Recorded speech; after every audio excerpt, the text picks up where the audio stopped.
ನಮಸ್ಕಾರ ಕರ್ನಾಟಕ. ನನ್ನ ಹೆಸರು ಪ್ರಕಾಶ್ ಜಯಗ್ರಾಮ್ ಅಂತೇಳಿ. ನಾವು ಇಷ್ಟಕ್ಕೆ ಮುಂಚೆ ಭಾಳಷ್ಟು ವೀಡಿಯೋ ಮಾಡಿದೆ. ಇವಾಗ ಏನಾಗುತ್ತಿದೆ ಅಂದರೆ, ರೈತರು ಭತ್ತ ಬೆಳೆದ ಮೇಲೆ ಯಾವ ರೀತಿ ಅದನ್ನು ಕಟ್ ಮಾಡ್ತಾರೆ ಅಂತಕ್ಕಂಥದ್ರ ಬಗ್ಗೆ ನಾನು ಹೇಳ್ತಾ ಇದ್ದೀನಿ. ನೋಡಿ, ಬಿಫೋರ್ ಎಲ್ಲ ನಾವು ಲೇಬರ್ಸ್ನ ಯೂಸ್ ಮಾಡ್ತಾ ಇದ್ದೀವಿ. ಲೇಬರ್ಸ್ ಯೂಸ್ ಮಾಡಿದ್ರೆ ಅದಕ್ಕೆಲ್ಲ ಕಣ ಮಾಡಬೇಕಾಗಿತ್ತು. ಕಣ ಅಂತಂದರೆ ಹೊಲದಲ್ಲೇ ಒಂದು ತಾಕನ್ನು ಕುಡುಗೋಲು ಅಂತಕ್ಕಂಥದ್ದು, ಇಲ್ಲಂತಂದರೆ ಇದು ಒಂದು ಅದನ್ನು ಇಟ್ಕೊಂಡು ಕೈಲಿಂದ ಕಟ್ ಮಾಡಿಕೊಂಡು ಒಂದು 30-40 ಅಷ್ಟು ಸ್ಪೇಸ್ ಮಾಡಿಕೊಂಡು ಅದನ್ನು ಕೆತ್ತಾಯಿದ್ರು.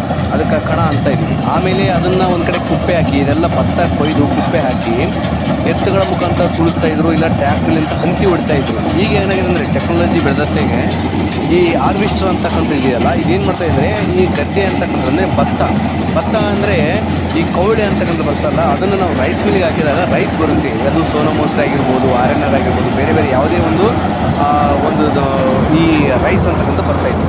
ಈಗ ಏನಾಗ್ತಾ ಇದ್ದರೆ, ಟೆಕ್ನಾಲಜಿ ಅಭಿವೃದ್ಧಿ ಆದಂತೆಲ್ಲ ನಾವೆಲ್ಲ ಈ ಫಾರಿನ್ ಮೂಡು ಟೆಕ್ನಾಲಜಿ ಯೂಸ್ ಮಾಡ್ತಾಯಿದ್ದೀವಿ. ಅಂದರೆ ಈ ತಂತ್ರಜ್ಞಾನ ಬದಲಾವಣೆ ಆಗಿರೋದ್ರ ಮುಖಾಂತರ ಈ ರೀತಿ ನೋಡಿ, ಯಾವ ರೀತಿ ಅದು ಬೆಳೆದಿರ್ತಕ್ಕಂಥ ಬೆಳೆಯನ್ನು ಅದು ರೌಂಡ್ ಮಾಡಿಕೊಂಡು ಅದು ಕಟ್ ಮಾಡೋ ಪ್ಲೇಸ್ಗೆ ಹೋಗಿಬಿಡ್ತದೆ.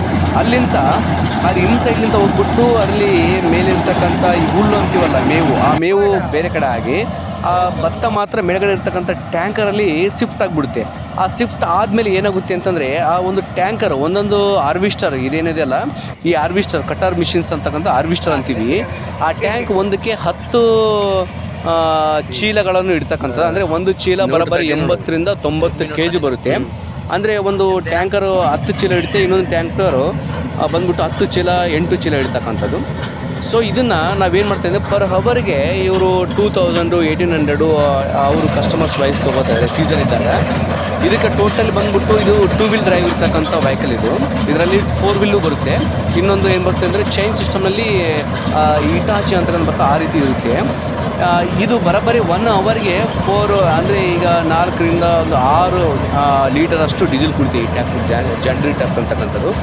ಇದು ಸಾಯಿಬಾಬಾ ಗೌಡ ಜಯಗ್ರಾಮ್ ಅಂತಕ್ಕಂಥವ್ರದ್ದು ಒಳ್ಳೆ ಡ್ರೈವಿಂಗ್ ಇರ್ತಕ್ಕಂಥ ಫೀಲ್ಡು. ಇವರು ಆಲ್ಮೋಸ್ಟ್ ಅಲ್ಲಿ ಡ್ರೈವರ್ಗೆ ಒಂದು 93,000ರಿಂದ 1 ಲಕ್ಷ ರೂಪಾಯಿ ಒಂದು ತಿಂಗಳ ಸಂಬಳ ಕೊಡ್ತಾರೆ. ಅಂದರೆ ಒಬ್ಬ ಡ್ರೈವರ್ಗೆ ಬರೋಬ್ಬರಿ 32,000ರಿಂದ 35,000 ರೂಪಾಯಿ ಸಂಬಳ ಕೊಡ್ತಾರೆ, ಊಟ ಗೀಟ ಎಲ್ಲ ಇರ್ತಕ್ಕಂಥ ಇವ್ರಿಗೆ.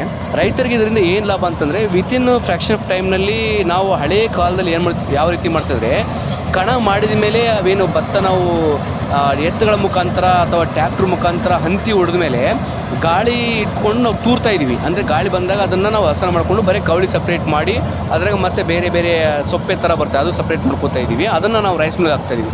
ಇಲ್ಲಿ ಯಾವ ರೀತಿ ಇರ್ತಂದರೆ, ನೇರವಾಗಿ ಕಟ್ ಮಾಡಿದ ಮೇಲೆ ಆ ಟ್ಯಾಂಕರಲ್ಲಿ ಎಷ್ಟು ಒಂದು 10 ಚೀಲ ಏನು ಕೆಪಾಸಿಟಿ ಇರುತ್ತೆ ಹೊರಗಡೆ, ಅದು ಈ ಒಂದು ಹಾರ್ವೆಸ್ಟರ್ ಸ್ಟಮಕ್ನಲ್ಲಿ. ಈಗ ನೋಡಿ, ಈ ಟ್ಯಾಕ್ಟ್ರಲ್ಲಿ ಅದೇನು ಮಾಡ್ತಂದರೆ ಅದನ್ನು ಶಿಫ್ಟ್ ಮಾಡಿಬಿಡ್ತಾರೆ. ಶಿಫ್ಟ್ ಮಾಡಿಕೊಂಡು ಏನು ಮಾಡ್ತಂದರೆ, ಈ ಟ್ಯಾಕ್ಟರ್ನಿಂದ ನಾವೇನು ಮಾಡ್ತೀವಿ ಅಂದರೆ, ಬೇರೆ ಕಡೆ ಒಂದು ಕಡೆ ಒಂದು ದೊಡ್ಡ ಪ್ರಮಾಣದಲ್ಲಿ ಒಂದು 40 ಕಾಗದ ಹಚ್ಚಿರ್ತೀವಿ. ಆ ಕಾಗದ ಮುರಿದು ಇದನ್ನು ಶಿಫ್ಟ್ ಮಾಡ್ತೀವಿ. ಈಗ ನೋಡಿ ಯಾವ ರೀತಿ ಅದು ಗೇರ್ ಚೇಂಜ್ ಮಾಡಿಬಿಟ್ರೆ ಇಲ್ಲಿ ಭತ್ತ ಯಾವ ರೀತಿ ಟ್ಯಾಕ್ಟ್ರಲ್ಲಿ ಸುರುತ್ತೆ. ಅಂದರೆ ಈ ಟ್ಯಾಕ್ಟ್ರಿಂದ ನಾವೇನು ಮಾಡ್ತೀವಿ ಅಂದರೆ, ಬೇರೆ ಪ್ಲೇಸ್ಗೆ, ಅಂದರೆ ನಾವು ಎಲ್ಲಿ ಕ್ಲೀನ್ ಮಾಡ್ಕೊಂಡಿರ್ತೀವಿ ಈ ಭತ್ತ ಇದು ಒಣಗಬೇಕು ಅಂತಂದರೆ, ಈ ಕವಳಿ ಇದಾವಲ್ಲ, ಈ ಕವಳಿನ ಒಣಗಾಗಬೇಕಂದ್ರೆ ಒಂದು ಪ್ಲೇಸ್ ಮಾಡ್ಕೊಂಡಿರ್ತೀವಿ. ಆ ಪ್ಲೇಸ್ನಲ್ಲಿ ನಾವೇನು ಮಾಡ್ತೀವಿ ಅಂದರೆ, ಕೆಳಗಡೆ ಮಣ್ಣು ಹತ್ತಲಾರದೆ ತಾಡ್ಪತ್ರಿ ಅಂತಕ್ಕಂಥದ್ದು ಇರುತ್ತೆ, ಇಲ್ಲ ಬೇರೆ ಬೇರೆ ನಾವು ವ್ಯವಸ್ಥೆ ಮಾಡ್ಕೊಂಡಿರ್ತೀವಿ, ಯಾವುದೇ ರೀತಿ ಮಣ್ಣಲ್ಲಿ ಹೂಳಬಾರ್ದು ಅಂತಕ್ಕಂಥದ್ದನ್ನ. ಈ ರೀತಿ ಮಾಡಿದಾಗ ಏನಾಗುತ್ತೆ ಅಂತಂದರೆ, ನಮಗೆ ನೇರವಾಗಿ ರೈತರಿಗೆ ಇದನ್ನು ಒಂದು 2-3 ಡೇಸ್ ಬಿಸಿಲಲ್ಲಿ ಒಣಗಿಸಿದ ಮೇಲೆ ನಾರ್ಮಲಾಗಿ ನಾವು ಚೀಲಕ್ಕೆ ತುಂಬಿಕೊಂಡು ಆಮೇಲೆ ನಾವು ಬೇರೆ ಯಾರಿಗಾದರೂ ದಲ್ಲಾಳಿಗಳಿಗೆ ಮಾರಾಟ ಮಾಡ್ಬೋದು. ಅಥವಾ ಗಂಜು ಅಂತಕ್ಕಂಥ ಇರುತ್ತಲ್ಲ, ಆಲ್ಮೋಸ್ಟ್ ಆಲು ಈ ಜಯಗ್ರಾಮ್ ಗ್ರಾಮ ಪಂಚಾಯತಿ, ಕೊಂಕಲ್ಲು, ಆಮೇಲೆ ಗುರುಮಿಟ್ಕಲ್ ತಾಲೂಕದಲ್ಲಿ ಒಂದು 50% ಎಲ್ಲ ರಾಯಚೂರು ಗಂಜಿಗೆ ಹೋಗುತ್ತೆ. ಸೊ ಇದನ್ನು ನಾವು ಇಲ್ಲಿ 2 ಸಿಸ್ಟಮ್ನಲ್ಲಿ ಮಾಡಬೇಕು. ಈ ಟ್ಯಾಕ್ಟ್ರಿನ ಬಂದಿದೆಯಲ್ಲ, ಇದಕ್ಕೆ ಎಂಗೇಜ್ ತೊಗೊಂಡಿರ್ತೀವಿ ನಾವು. ಒಂದು ದಿನಕ್ಕೆ ಎಷ್ಟು ಅಂತಂದರೆ, ಒಂದು 1500 ರೂಪಾಯಿ ಕೊಟ್ಬಿಟ್ಟು ಡೀಸೆಲ್ ಹಾಕ್ಸ್ಬಿಡ್ತೀವಿ, ಇಲ್ಲ 1000 ರೂಪಾಯಿ ಕೊಟ್ಟು, ಇಲ್ಲ ದೋಸ್ತಾನಿ ಲೆಕ್ಕದಾಗಿತ್ತಂದರೆ ಡೀಸೆಲ್ ಹಾಕಿ ಬಂದುಬಿಡ್ತಾರೆ. ಹಳ್ಳಿಯಲ್ಲಿ ಭಾಳಷ್ಟು ಸ್ನೇಹಿತರು ಇರ್ತಾರೆ, ದುಡ್ಡಕ್ಕೆಲ್ಲ ಲೆಕ್ಕ ಹಾಕೋದಿಲ್ಲ, ಫೋನ್ ಬಂದರೆ ಈ ರೀತಿ ಮಾಡ್ತಕ್ಕಂಥದ್ದು. ಇದು ನೋಡಿ, ಈ ಟ್ಯಾಕ್ಟ್ರಲ್ಲಿ ಟೋಟಲಿ ಬಂದುಬಿಟ್ಟು 16ರಿಂದ 18 ಚೀಲ ಕೆಪಾಸಿಟಿ ಇರುತ್ತೆ. ಈ ರೀತಿ ನಾವು ಲೂಸ್ ಆಗ್ತೀವಲ್ಲ, 16ರಿಂದ 20 ಚೀಲನ ತುಂಬೋದು. ಅಂದರೆ ಒಂದು ಸಲ ನಾವು ಆ ಹಾರ್ವೆಸ್ಟರ್ ಮುಖಾಂತರ ಈ ಟ್ಯಾಕ್ಟ್ರಿಗೆ ಶಿಫ್ಟ್ ಮಾಡಿದ್ರೆ 10 ಚೀಲ ಬರುತ್ತೆ.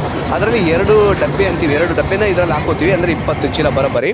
ಇದನ್ನು ನಾವೇನು ಮಾಡ್ತೀವಿ ಅಂದರೆ, ಬೇರೆ ಕಡೆ ಹೋಗಿ ನಮ್ಮ ಪ್ಲೇಸ್ನಲ್ಲಿ ಹಾಕ್ಕೊಂಡ್ಬಿಡ್ತೀವಿ.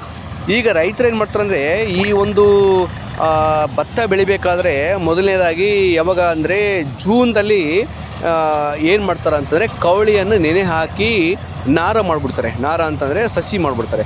ಸಸಿನ ಮಾಡ್ಕೊಂಡು 30 ಡೇಸ್ ಅದನ್ನು ಏನು ಮಾಡ್ತಾರೆ, ಬೆಳೆಸಿದ ಮೇಲೆ ಅದನ್ನು ಬಂದ್ಬಿಟ್ಟು ನಾಟ್ ಹಾಕ್ತಾರೆ. ನಾಟ್ ಹಾಕಿದ ಮೇಲೆ ಬರೋಬ್ಬರಿ 90 ಡೇಸ್ದಿಂದ 110 ಡೇಸ್ವರೆಗೂ ಇದನ್ನು ನೀರು ಹಾಕಿ ಬೆಳೆಸ್ತೀವಿ. ಇದರಲ್ಲಿ ಪೆಸ್ಟಿಸೈಡ್ಸು ಬೇಕು, ಇದಕ್ಕೆ ಕೆಮಿಕಲ್ಸು ಬೇಕು, ಆಮೇಲೆ ಈ ಕ್ರಿಮಿನಾಶಕಗಳು ಅಂತೀವಲ್ಲ ಅದನ್ನು ಬಳಸಬೇಕಾಗುತ್ತೆ ಈಗಿನ ಕಾಲದಲ್ಲಿ. ಸೊ ಅದನ್ನು ಈ ರೀತಿ ಕಟರ್ ಮಾಡಿದ ಮೇಲೆ ರೈತ ಏನು ಮಾಡ್ತಾರೆ ಅಂತಂದರೆ ಈ ರಾತ್ರಿ ಹಗಲು ಅಂತಕ್ಕಂಥ ಸಂಬಂಧನೇ ಇರಲಾರದೆ ಈ ವಿದ್ಯುತ್ ಯಾವಾಗ ಬರ್ತಾ ಆವಾಗ ಬೋರ್ವೆಲ್ ಇದ್ದವರು ಬೋರ್ವೆಲ್ ಚಾರ್ಜ್ ಮಾಡ್ಕೋತಾರೆ, ಇಲ್ಲ ನೀರಾವರಿ ಕೆನಾಲ್ ಏನಾದರೂ ಕೆನಾಲ್ ಬರ್ತಾ ಇತ್ತು ಅದರ ನೀರಾವರಿ ಇಟ್ಟುಬಿಡ್ತಾರೆ. ಇದು